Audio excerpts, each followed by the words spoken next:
გამარჯობათ მოგესალმებით, მე ვარ იანო მეგრელიშვილი, ასევე ჯელესონ ნუქოს კომის ადმინისტრატორი და მე ამ ვიდეო გაკვეთილში გასწავლით ფილეზილიას გადაქართულებას. ეს ყველა მიცის, ნუ ზოგმა იცის, ზოგმა არა და მე ხა ვასწავლებ ყველას. შევიდეთ ფილეზილიაში. როგორც ხედავთ, ინგლისურ ენაზეა და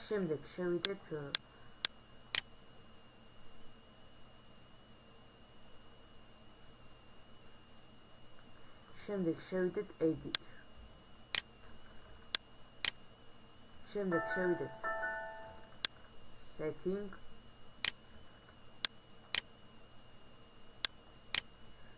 შემდეგ აქ ეწერება language. და აქ მოვძებნთ, აქ შეგიძლიათ რუსული დააყენოთ, შეგიძლიათ მე დავაყენებ ახლა ქართულს. აი აგერა კა. ამას დავაწვევით, აქ მივიტანთ როჯა დავანათებთ და შემდეგ დავაწვევით OK-ს. და აი გადაქართულდა ჩვენი ფილეზილია. ეს ვიდეო გაკვეთილი ამით დასრულებულია. თუ ვერაფერი ვერ გაიგეთ, შემოვძანდით ჯელესონ ნუქოს კომზე. ვიდეო გადაიღო იანო მეგრელიშვილმა, კარგად მოგზაურობთ.